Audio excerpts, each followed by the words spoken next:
It is 20, 01, 20, 22. And now, today we are going to do continuous function on a metric space. So before doing this continuous function, let us recall some of the things and then we will start. First thing, if D is a metric on X, sorry.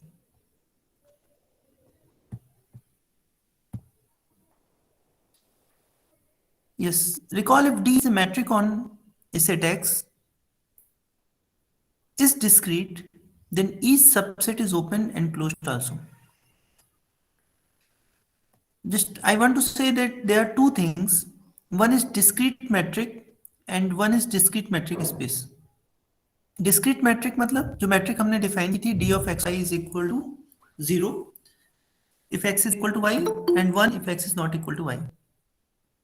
Do you remember d of xy हम लोग ने define किया था is equal to 0 and 1. Yes, sir. Well, this metric is called discrete metric. ठीक है, इस matric के अंदर जो भी हम सबसेट लेते हैं वो एक्चुअल में ओपन होते हैं और क्लोज्ड भी होते हैं. ठीक है, और ये जो फीचर है कि ओपन और क्लोज सबसेट आ रहे हैं, अगर ये फीचर किसी मैट्रिक के अंदर होता है तो उसको हम लोग उस स्पेस को बोलते हैं डिस्क्रीट मैट्रिक स्पेस.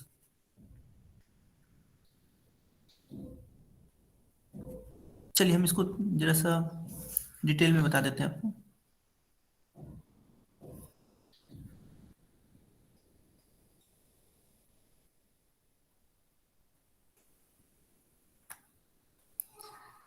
सपोज हमने एक सबसेट लिया x और उसके ऊपर एक डिस्क्रीट मैट्रिक D डिफाइन की. Its value is 0 when x is equal to y and 1 if x is not equal to y. और उसके अंदर हमने एक बॉल कंसीडर की किसी एक पॉइंट x के अराउंड ऑफ रेडियस हाफ. तो इस बॉल में क्या आएगा? इस बॉल में सिर्फ ये पॉइंट आएगा. ठीक है ना? सो इसका मतलब एक सिंगलटन सेट जो है वो क्या है? ओपन सेट है. And we know that arbitrary union of open set क्या आता है? Do you remember? Open sir. Open sir. Open आता है. इसका मतलब कोई भी सबसेट लेंगे तो वो ओपन होगा. अब कोई भी सबसेट अगर ओपन है तो कोई भी सबसेट क्लोज्ड भी है, क्योंकि क्लोज्ड का कॉम्प्लीमेंट ओपन होगा. क्लोज्ड का कॉम्प्लीमेंट क्या होगा? एक सबसेट होगा. मतलब कोई भी सेट का कॉम्प्लीमेंट एक सबसेट होगा और वो सबसेट ओपन होगा तो वो सबसेट क्लोज्ड भी होगा. So in this metric, discrete metric, each subset is open as well as each subset is closed. ठीक, तो ये तो हो गया डिस्क्रीट मैट्रिक. लेकिन अगर कोई मैट्रिक ऐसी हो जिसपे ये फीचर हो, यानी उसका हर सबसेट ओपन और क्लोज्ड हो, तो उस मैट्रिक को बोलेंगे discrete metric space. That is the difference. For example N D. D अगर यूजुअल मैट्रिक ले रहे हैं और एन सबसेट ले रहे हैं आर का, तो ये जो एनडी मैट्रिक है ये भी डिस्क्रीट मैट्रिक स्पेस होगा, क्योंकि इसमें भी हर सबसेट ओपन और हर सबसेट क्लोज्ड होगा. ठीक है, लेकिन ये जो डी है वो कोई डिस्क्रीट मैट्रिक नहीं है. ये स्पेस डिस्क्रीट मैट्रिक स्पेस है, but D is not a discrete metric, क्योंकि डी ऑफ दो पॉइंट की डिस्टेंस हमेशा 1 या 0 नहीं आएगी, अलग भी आएगी. क्या ये बात क्लियर हो रही है आप लोग को? Yes sir. आगे चलें. चलिए, मान लीजिए कि एच डी एक मैट्रिक स्पेस है. हम थोड़ा सा लिमिट पॉइंट रिवाइज करें हम लोग. एच डी एक मैट्रिक स्पेस है और एक कोई non empty subset of X है. कोई पॉइंट हम ए के अंदर ले लें. Then X is a limit point of A means for all epsilon greater than 0 B epsilon star X intersection A is not equal to 5. That is X is in A and X is not a limit point of A. Then there exists a delta, there exists an epsilon greater than 0 such that b epsilon star x intersection is not equal to 5, is equal to 5. ठीक है, लेकिन ऐसे point को क्या बोलते हैं? This type of points are called isolation point. तो अगर कोई पॉइंट सेट का है, अगर हम कोई सेट का पॉइंट ले रहे हैं और वो लिमिट पॉइंट नहीं है, तो वो क्या है? आइसोलेशन पॉइंट है. इसका मतलब है subset of A matric space is a disjoint union of limit points contained in it and its isolation point. Limit points contained in it, A के अंदर जितने लिमिट पॉइंट हैं वो, और जो पॉइंट बच गए ए के अंदर वो लिमिट पॉइंट नहीं है तो वो क्या होंगे, आइसोलेशन पॉइंट होंगे. फॉर एग्जांपल इस सबसेट को देखिए, इसके अंदर अगर इसका लिमिट पॉइंट सेट निकालेंगे तो क्लोज्ड इंटरवल 2 3 आएगा. सो सेट के अंदर कौन कौन लिमिट पॉइंट है, open interval 2 3 is the set of limit points contained in A, और जो पॉइंट बच गए यानी 4 5 6 वो क्या होगा, आइसोलेशन पॉइंट होगा. Is it okay? Yes, sir. Yes, sir. क्यों हम बता रहे हैं इसको, इसका कारण अभी आगे आएगा. Suppose A is a non-empty subset of a metric space XT and Xn is a sequence in A converging to a point X in X. Xn एक सीक्वेंस है A के अंदर जो कि किसी पॉइंट X पे कन्वर्ज कर रहा है. एक question sir. Yes, please. If you have problem, then please ask again.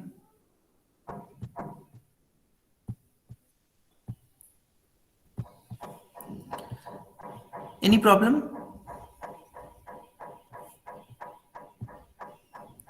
No? Okay. Suppose A is a non-empty subset of a metric space XT and Xn is a sequence in A converging to a point X in X. Then given any epsilon greater than 0, there exists n in n such that the distance between Xn and X is less than epsilon for all n greater than equal to n. ये sequence की convergence की definition है. इसका मतलब क्या हो गया कि Xn जो है इस X के अराउंड एप्सिलॉन रेडियस की बॉल के अंदर आएगा for all n greater than equal to n, यानी ये set Xn such that n is greater than equal to n is contained in B epsilon x. इसको हम लोग पहले भी देख चुके हैं. Also, if above sequence is non-constant, अगर ये सीक्वेंस कांस्टेंट नहीं है और कोई टर्म रिपीट नहीं कर रहा है, then for given epsilon greater than 0, there exists n in n such that ये जो सेट है वो B epsilon स्टार x के अंदर चला जाएगा, क्योंकि इसमें x के अलावा भी चीजें होंगी क्योंकि सारे टर्म रिपीट नहीं कर रहे हैं. इसका मतलब ये हो गया कि ये पॉइंट x जो है वो लिमिट पॉइंट होगा. इसका मतलब ये है कि अगर किसी पॉइंट पर a के अंदर एक ऐसा सीक्वेंस हो जो नॉन कांस्टेंट नॉन रिपीटिंग हो, वो किसी पॉइंट पे कन्वर्ज कर रहा है, तो वो पॉइंट उस सेट का भी लिमिट पॉइंट होगा. सीक्वेंस का तो ये लिमिट पॉइंट है ही है, लेकिन इस सेट का जो लिमिट पॉइंट है वो भी होगा क्योंकि ये कंडीशन सेटिस्फाई हो रही है. ठीक है ना? और इसका कन्वर्स भी ट्रू है, यानी अगर लिमिट पॉइंट है तो उसकी तरफ कन्वर्ज करने वाला एक non constant non repeating sequence मिलेगा. तो ये फीचर है लिमिट पॉइंट का. सो इसको हम लोग प्रिसाइजली लिख सकते हैं. X is a limit point of A if and only if there exists a non-constant sequence Xn contained in A without repeated terms such that Xn converges to X. तो set के अंदर हमने देखा दो तरह के पॉइंट हैं, एक लिमिट पॉइंट है, एक आइसोलेशन पॉइंट है. तो लिमिट पॉइंट के ये फीचर होगा. अब जो बच गया सेट के अंदर पॉइंट, वो कौन सा पॉइंट है, आइसोलेशन पॉइंट है. So also if X is an isolation point, then a constant sequence, एक कांस्टेंट सीक्वेंस ऐसा मिलेगा जो आइसोलेशन पॉइंट पे कन्वर्ज करेगा. कांस्टेंट सीक्वेंस तो किसी भी पॉइंट के लिए बना सकते हैं और वो उसी पॉइंट पे कन्वर्ज करेगा. So for each point of A there is a sequence in A which converges to that point. तो ए के हर पॉइंट के लिए कोई ना कोई सीक्वेंस उस पे कन्वर्ज करेगा. लिमिट पॉइंट है तो एक non repeating sequence, non constant sequence मिल जाएगा, और अगर लिमिट पॉइंट नहीं है, आइसोलेशन पॉइंट है, तो कांस्टेंट सीक्वेंस उस पे कन्वर्ज करेगा. ऐसी बात हम लोग बोल सकते हैं. चलिए अब हम लोग कॉन्टिन्यूटी की डिफिनीशन जो हम लोग आर के ऊपर पढ़े उसको रिकॉल करते हैं. Let us recall that continuity of a function on real numbers. Suppose f from a to r is a function where a is a subset of r. We say f is continuous at a point x in a if given epsilon greater than 0, there exists a delta greater than 0 such that for all y in a, mod of x minus y is less than delta implies mod of fx minus fy is less than epsilon. And f is called continuous on a if f is continuous at each point of a. ठीक है, यही definition आप लोगों ने पढ़ी है पहले continuity की, कि फंक्शन को कॉन्टिन्यूअस कहते हैं आर के ऊपर कब, जब ये कंडीशन सेटिस्फाई हो. Am I correct? Yes, sir.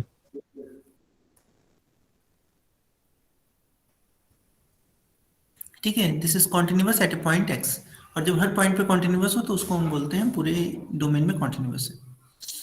इसी डिफिनीशन को हम लोग मैट्रिक स्पेस पे जनरलाइज करेंगे। यहाँ पे देखिए जो मॉड लगा हुआ है, मॉड का मतलब है एक्स और वाई के बीच की डिस्टेंस, और यहाँ पे जो मॉड लगा है वो बता रहा है एफ एक्स और एफ वाई के बीच की distance.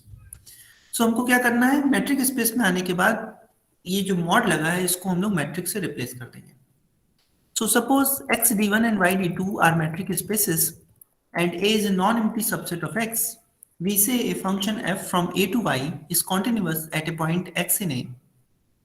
If given any epsilon greater than 0, there exists a delta greater than 0 such that for all A in A, d1 xy is less than epsilon, less than delta implies d2 of fx fy is less than epsilon. यहाँ पे देखिए d1 हो गया, क्यों? क्योंकि domain में जो distance नापने का तरीका है वो d1 है, डोमेन की मैट्रिक d1 है और रेंज की मैट्रिक d2 है। ठीक है, तो हमने मॉड की जगह पे d1 एंड d2 पुट कर दिया। यस सर, यहाँ पे स्मॉल y जो है वो a का एलिमेंट है कि y का एलिमेंट है? a का एलिमेंट है। यस, x और y दोनों a से लिया है। ठीक है, इसका मतलब ये हो गया कि फॉर ऑल y ने, अगर ये distance d1 xy less than delta है, इसका मतलब क्या हो गया कि y belongs to b delta x, y belongs to b delta x, यानी x के अराउंड डेल्टा रेडियस की बॉल के अंदर y है। ठीक है ना? Yes, sir. And this implies fy belongs to b epsilon fx। इसका मतलब ये है कि y जब जब a intersection b delta x के अंदर है, ये इंप्लाइज कर रहा है कि fy belongs to b epsilon fx, ये इसके अंदर आ रहा है। इसका मतलब कि इस बॉल का जो भी एलिमेंट है उसकी इमेज इसमें जा रही है, यानी f of a intersection b delta x वो कंटेन हो रहा है b एप्सिलॉन fx के अंदर। तो हम ऐसे लिख सकते हैं कि a intersection b delta x is contained in f inverse of b epsilon fx। So f is continuous at, और ये डिफिनीशन क्या होगी कॉन्टिन्यूटी की, और अगर f her point of a पे कॉन्टिन्यूअस है तो उसको हम बोलेंगे f is continuous on a। चलिए एक एग्जांपल से देखते हैं हम लोग, क्या जरूरत है आइसोलेशन पॉइंट और लिमिट पॉइंट को अलग अलग समझने की। अब सपोज करिए हमारे पास एक सेट है A ओपन इंटरवल 2 3 यूनियन 4 5 6, और यहां से हमने एक मैप डिफाइन की f A से R में, एक कोई फंक्शन डिफाइन किया। हम ये पूछ रहे हैं क्या ये फंक्शन 4 पे कॉन्टिन्यूअस है। तो चलिए चेक करते हैं। फंक्शन की डिफिनीशन तो हमको अभी नहीं पता, लेकिन हम फिर भी देख रहे हैं। मान लीजिए कोई एप्सिलॉन हमने लिया, given any epsilon greater than 0, एक डेल्टा अगर हम हाफ ले लें, और अगर हम ये इंटरसेक्शन निकालें b हाफ 4 इंटरसेक्शन a, तो कितना आएगा? 4 आएगा।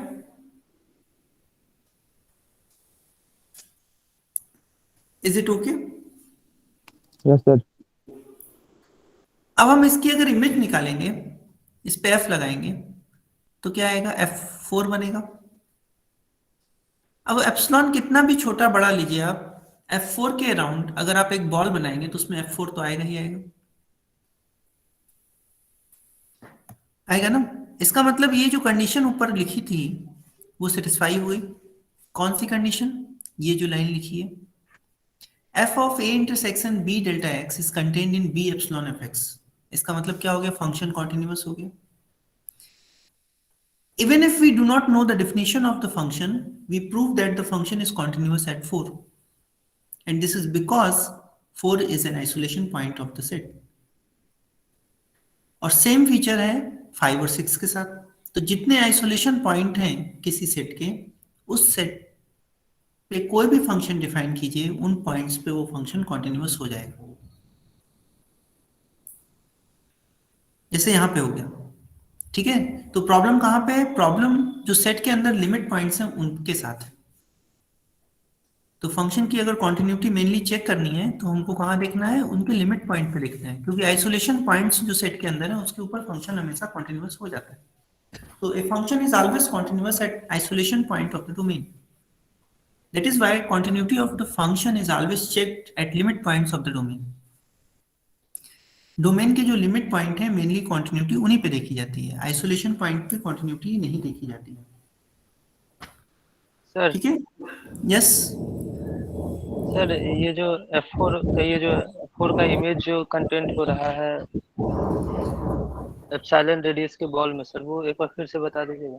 देखो F4 जो है वो सिंगलटन सेट है। Yes sir. सिंगलटन सेट है और F4 के अराउंड हम कोई भी रेडियस की बॉल बनाएंगे तो उसमें F4 तो आएगा ही आएगा।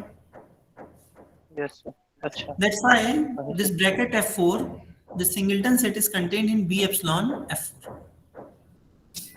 तो कोई भी आप एप्सिलॉन लीजिए, अगर डेल्टा हाफ ले रहे हैं तो वो सिंगलटन सेट बन रहा है। B हाफ 4 इंटरसेक्शन है, सिंगलटन सेट है, इसलिए किसी भी एप्सिलॉन के लिए डेल्टा इक्वल टू हाफ काम कर जाएगा इस केस में, और कॉन्टिन्यूटी की डेफिनेशन सेटिस्फाई हो जाएगी। तो जितने आइसोलेशन पॉइंट है उन पे फंक्शन हमेशा कॉन्टिन्यूअस होता है। प्रॉब्लम कहाँ होती है? लिमिट पॉइंट्स पे होता है। तो अगर सेट के लिमिट पॉइंट्स जो हैं उनके ऊपर, सेट के अंदर जो सेट के लिमिट पॉइंट्स हैं उनके ऊपर फंक्शन कॉन्टिन्यूअस हो गया तो फिर फंक्शन कॉन्टिन्यूअस हो गया। चलिए कुछ और चीजें देखते हैं आगे। मान लीजिए कि f एक फंक्शन है a से y में, where a is a subset of a metric space capital X, और ये कॉन्टिन्यूअस है, कॉन्टिन्यूअस फंक्शन दिया हुआ है, और x कोई पॉइंट ले लिया हमने a में। Suppose further that xn is a sequence contained in a converging to x। xn एक सीक्वेंस है a में जो कि x पे कन्वर्ज कर रहा है। ठीक है, पॉइंट भी हमने a के ऊपर लिया है और एक सीक्वेंस भी हमने a के ऊपर, a के अंदर ही लिया है। This point is in a and this sequence is also in a, जो कि x पे कन्वर्ज कर रहा है। अब क्योंकि f कॉन्टिन्यूअस है एट x पे, सो इसका मतलब हो गया कि कोई भी एप्सिलॉन अगर दिया हो greater than 0, then there exists a delta greater than 0 such that this condition will be satisfied, जो अभी हम लोग ने देखा कॉन्टिन्यूटी की डेफिनेशन में। ठीक है ना? ये is it okay? Now see, limit n is going towards infinitive, xn x आ रहा है क्योंकि सीक्वेंस x पे कन्वर्ज कर रहा है। This means for above delta there exist an n in n, यानी इस डेल्टा के लिए जो ऊपर डेल्टा निकल के आया हमारा, ये डेल्टा, इस डेल्टा के लिए एक n मिलेगा सच दैट कि हम कह सकते हैं कि xn for n greater than equal to capital N will be contained in B delta x intersection A। ठीक है, इसका मतलब अगर हम इसमें दोनों साइड f अप्लाई कर दें तो f of xn such that n is greater than equal to n will be contained in f of B delta x intersection A, which will be contained in B epsilon fx.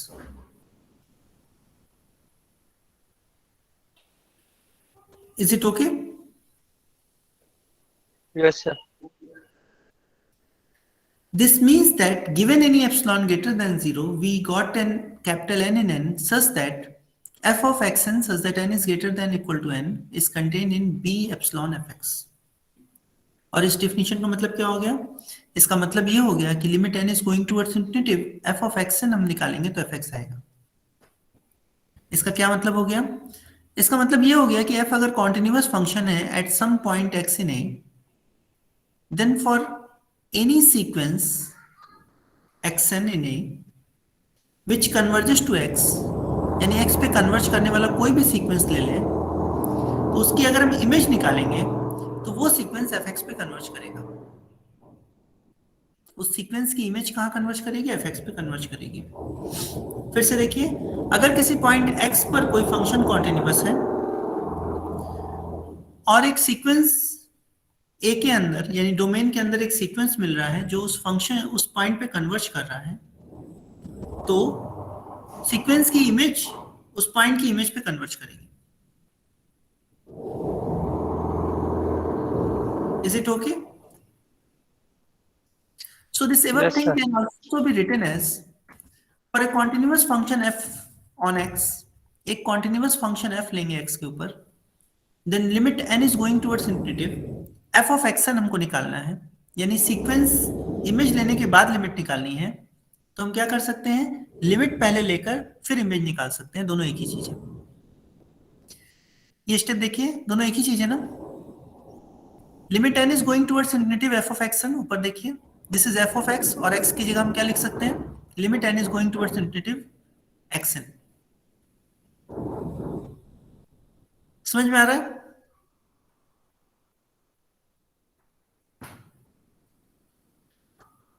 कोई भी function ले रहे हैं हम x में, और अगर एक सीक्वेंस xn है जो कि x पे कन्वर्ज कर रहा है, कन्वर्जेंट सीक्वेंस है x में ही, तो हम क्या कर सकते हैं, लिमिट को इंटरचेंज कर सकते हैं फंक्शन के साथ। यानी हमने पहले लिमिट लिया, फिर फंक्शन लगाया और फिर सीक्वेंस लिखा, या पहले हमने लिमिट लगा दिया और फिर फंक्शन अप्लाई किया, एक ही बात है। इसका मतलब इस लिमिट जो कि बाहर थी उसको हम अंदर ले जा सकते हैं इस केस में। कब? जब फंक्शन कॉन्टिन्यूअस है। जब फंक्शन कॉन्टिन्यूअस है तो हम क्या कर सकते हैं, लिमिट को अंदर ले सकते हैं। ये बात समझ में आ रही है आपको?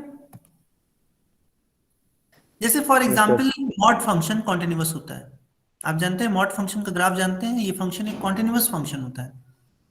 तो आप क्या कर सकते हैं कि limit n is going towards infinity mod of x n लिखिए, या इस फंक्शन को बाहर कर लीजिए, mod of limit n is going towards infinity x n लिखिए, दोनों एक ही चीज आएगा। तो ऐसा हमेशा नहीं कर सकते, जब फंक्शन कॉन्टिन्यूअस है तब कर सकते हैं। समझ में आ रहा है? आप लोग ऐसा करते होंगे Yes, मॉड sir. के साथ, लेकिन इसका रीजन यही है। Yes, sir. ठीक है ना? चलिए, सबको समझ में आ रहा है? Any problem to anybody? क्या चीज? मॉड लिखे हैं हाँ मॉड, फॉर एग्जांपल में। हाँ मॉड लिखे हैं, मॉड लिखे हैं, बीच में डॉट डाल दिए कि यहाँ पे वैल्यू रहेगी। ठीक है, चलिए एक और चीज देखते हैं। मान लीजिए कि हमने एक सेट लिया 0 1 और एक फंक्शन a से r में डिफाइन किया, f of x is equal to 1/x। ये फंक्शन a के ऊपर कॉन्टिन्यूअस है, इसको आप वेरीफाई कर सकते हैं डिफिनीशन से, तो इसको हम नहीं कर रहे हैं। अब एक सीक्वेंस कंसीडर कीजिए 1/n जो कि a के अंदर कंटेंट है, और 1/n की अगर हम लिमिट निकालेंगे, limit n is going towards infinity 1/n, तो वो 0 आएगी, ये भी आपको पता है। लेकिन अगर हम f of 1/n निकालेंगे तो आएगा n, और ये सीक्वेंस कन्वर्जेंट नहीं है। अभी हमने क्या देखा? अभी हमने ऊपर देखा कि अगर कन्वर्जेंट सीक्वेंस है और उसकी हम लिमिट लगा रहे हैं, उस पर हम f अप्लाई कर रहे हैं सीक्वेंस पे, तो f लगाने के बाद जो वैल्यूज आएंगी वो वहीं चली जाएगी जहां पे वो सीक्वेंस कन्वर्ज कर रहा था उसकी इमेज पे। यहां तो ऐसा नहीं हो रहा।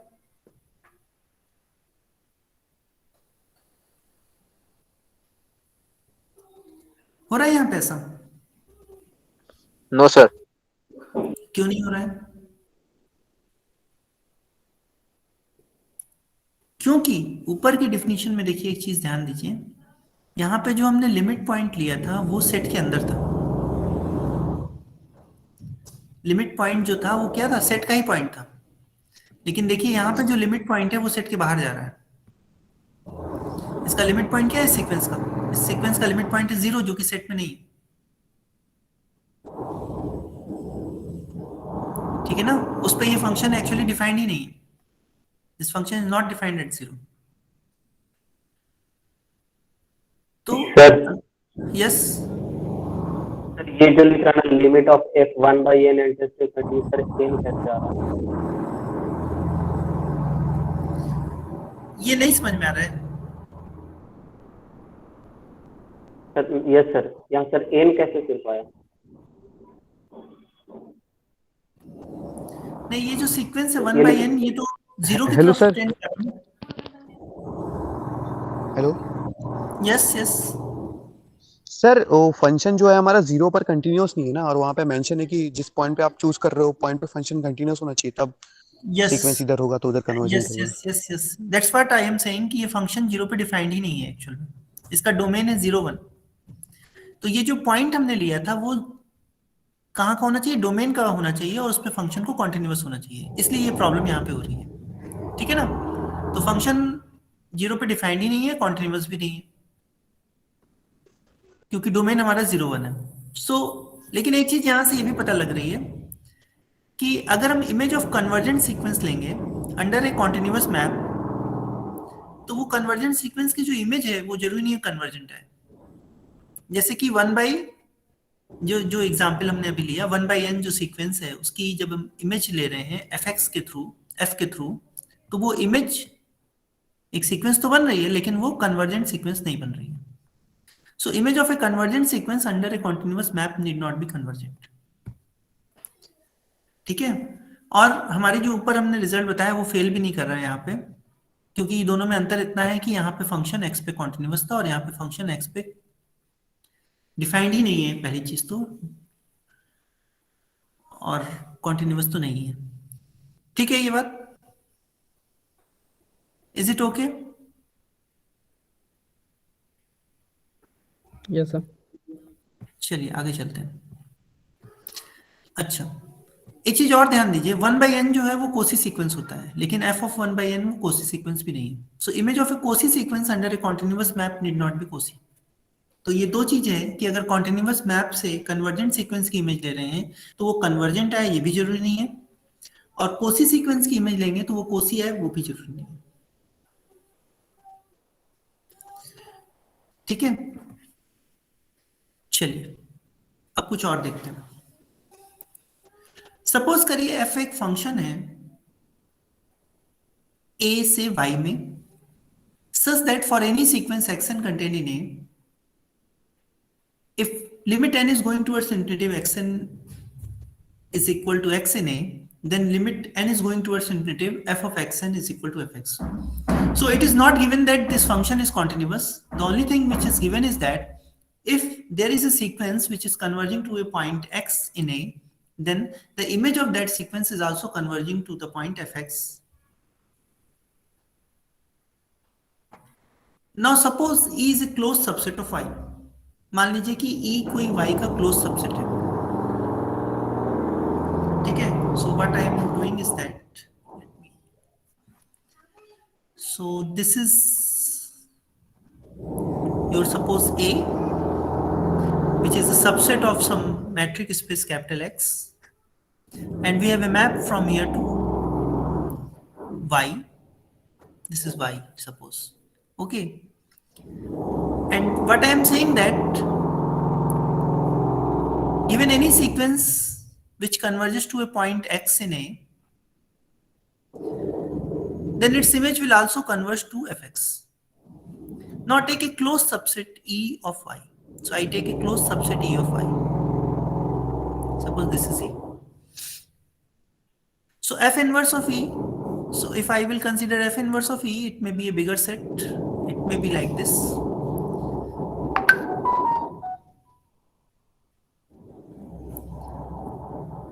Okay.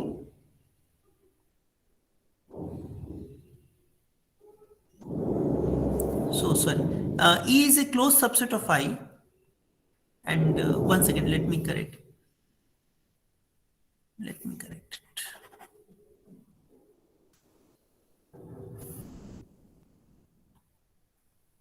So this is E is a closed subset of I. हमने Y का एक closed subset लिया, ठीक है। अब हमने F inverse of E निकाला, तो F inverse of E निकालेंगे कैसे? F तो A के ऊपर डिफाइंड है, तो A की जो हिस्सा, A की जो इमेज है वो E के अंदर कहीं जाएगी। मान लीजिए कि इतना हिस्से में A की इमेज आ रही है, तो इनवर्स इमेज किसकी निकलेगी? बस इसी हिस्से की निकलेगी। तो हम क्या कर सकते हैं कि एफ ए इंटरसेक्शन ई की जो इनवर्स इमेज आएगी, that is called the F inverse of E. So F inverse of E हमने निकाल लिया। F inverse of E, suppose करिए यहाँ पे कोई एक हिस्सा आ गया, ए के अंदर कोई एक हिस्सा आ गया, this is F inverse of E.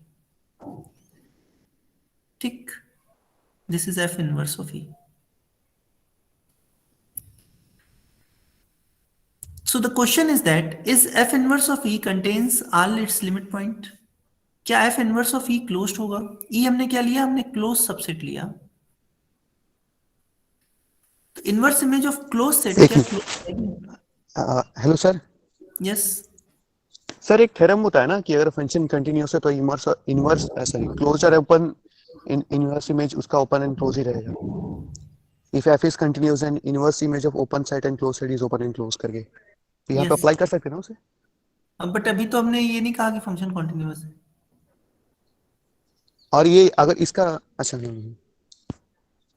हमने तो ये कहा कि फंक्शन की ये प्रॉपर्टी है कि अगर सीक्वेंस है और उस सीक्वेंस पे f लगा रहे हैं, तो f लगाने के बाद सीक्वेंस जहां पे कन्वर्ज कर रहा है उसकी इमेज भी उसकी इमेज पर जिस पॉइंट पे सीक्वेंस कन्वर्ज कर रहा था, फंक्शन लगाने के बाद जो नया सीक्वेंस बनेगा वो fx पे कन्वर्ज करेगा.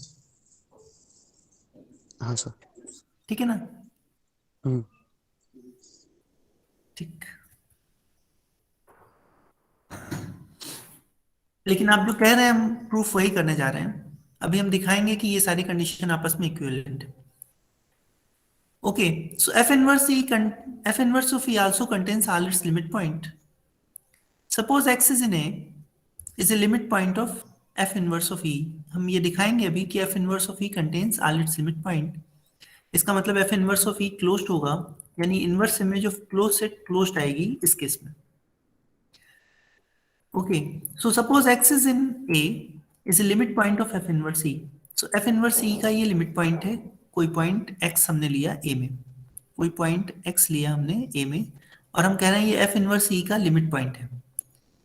Okay, then what will happen is that there will be a sequence in f inverse E. f inverse E में एक सीक्वेंस होगा जो कि इस पॉइंट पे कन्वर्ज करेगा, बिकॉज हर लिमिट पॉइंट के लिए एक सीक्वेंस मिलता है.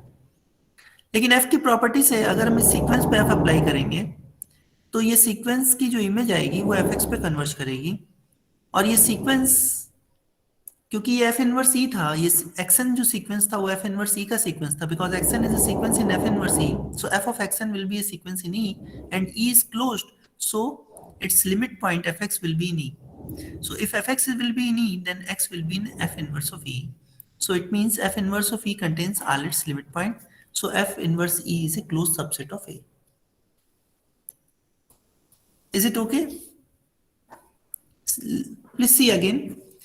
We have a function which has a property that if we have a sequence xn which is converging to x, then f of xn will converge to fx. Now I take a closed subset of the range y, I take a closed subset, and then I take its inverse image f inverse of E. Then I'm saying that f inverse of E contains all its limit point. So I take a limit point x in A of f inverse E, and because it is a limit point, so there will be a sequence which will converge to this point x. So I apply f on it by the property of f, limit n is going towards infinitive, f of xn will become fx. But f of xn is a sequence in a sequence in E, and E is a closed subset, so it means its limit point fx will be in E, and it means that x will be in f inverse of E. That is, f inverse E contains all its limit point, and because it contains all its limit point, so it will be a closed subset of A. So what we have done is that if f from A to y is such that given any sequence in A whose limit point is x, implies that the limit n is going towards infinitive, f of xn is fx, then inverse image of closed set under f is a closed set of A.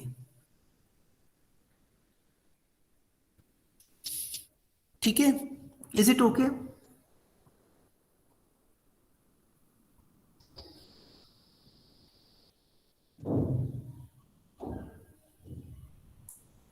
Is it okay?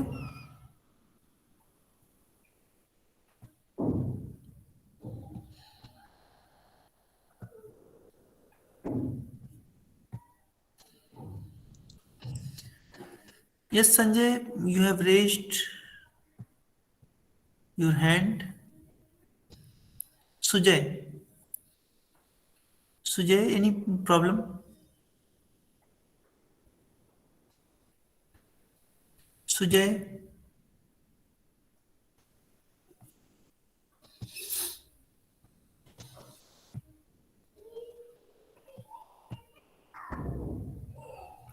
Yes, do you have any problem? Are you able to understand what we are doing?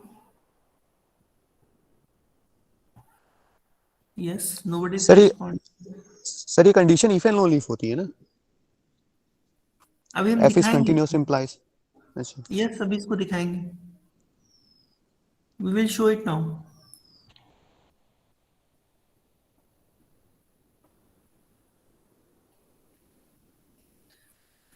आगे चलते हैं, इसको complete कर लेते हैं। This condition is of course if and only if, we will show it. Now suppose f is a map from a to y and u is a subset of y, and if I take x in f inverse of u complement, then fx will be in u complement, means fx will not be in u, means x will not be in f inverse of u, so x will be in f inverse u complement. So this simply means that f inverse of u complement is same thing as f inverse of u whole complement. So suppose f is a map from a to y is a map such that the inverse image of closed set is closed. Take an open subset u of y, then u complement is a closed subset of y. And because u complement is a closed subset of y, so f inverse of u complement will be f inverse of u whole complement. This is also a closed subset. That is, f inverse of u is open subset.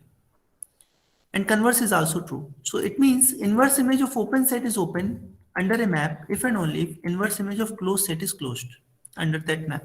So both the things are same. तो अभी हमने क्या दिखाया है कि अगर इन function इस property को सेटिस्फाई कर रहा है कि कोई सीक्वेंस की इमेज ले रहे हैं तो इमेज वहीं कन्वर्ज कर रही है जहाँ पे सीक्वेंस के जिस पे कन्वर्ज कर रहा था उसकी इमेज आ रही है। तो हम ये कह सकते हैं कि inverse image of closed set is closed, but inverse image of closed set is closed is same as inverse image of open set is open. Now we will show that if inverse image of open set is open, then the function will be continuous. Okay, so suppose f from a to y is a map such that the inverse image of open set is open. Now we will show that the map is continuous at a on a. So take x in a. Given any epsilon greater than 0, b epsilon fx is an open subset of I. ठीक है? Then by our assumption, f inverse of b epsilon fx is an open subset of A containing x. So x is an interior point of f inverse of this. So there exists a delta greater than 0 such that b delta x is contained in this. And thus f is a continuous. Because given any epsilon, we got a delta such that b delta x is contained in f inverse of b epsilon fx. Does it make sense? फिर से देखिए क्या किया हमने। हमारे पास एक a है और a से हमने y में एक मैप ले ली है, कॉन्टिन्यूअस मैप है। x एक पॉइंट लिया a में, तो यहाँ पे क्या पॉइंट मिला? fx मिला। fx के अराउंड हमने एक एप्सिलॉन रेडियस की बॉल बनाई, which is an open subset of y। ये y का एक ओपन सबसेट है और हम ये मान के चल रहे हैं कि inverse image of open set open आ रहा है, तो f inverse of b epsilon fx a के अंदर पहुंच गया और ये एक ओपन सबसेट होगा x को कंटेन करने वाला। क्योंकि ये ओपन सेट है तो इसके अंदर x के अराउंड एक बॉल मिलेगी जो इस ओपन सेट के अंदर आएगी। ये बॉल क्या होगी? b delta x। तो हमने देख लिया कि b डेल्टा x जो है वो कंटेन होगी f inverse of b epsilon fx में, और यही कॉन्टिन्यूअस फंक्शन के लिए कंडीशन होती है। सो इसका मतलब f is continuous on a। So inverse image of open set implies map is continuous. Inverse image of open set is open implies map is continuous. सो अगर इसकी हम समरी करें तो क्या हमने दिखाया कि अगर फंक्शन f कॉन्टिन्यूअस है, if this function is continuous, then for any point x in a, xn is converging to x implies f of xn will converge to fx. inverse image of closed set is closed under F, and the fourth point is inverse image of open set is open under F, and these four conditions are equivalent. These four conditions are equivalent. एक होगा तो दूसरी होगी, मतलब if and only if है. क्या ये समझ में आ रहा है आपको? Yes sir. सो इनमें से चारों में से कोई भी ओपन कॉन्टिन्यूअस फंक्शन के लिए डिफिनीशन की तरह यूज किया सकती है.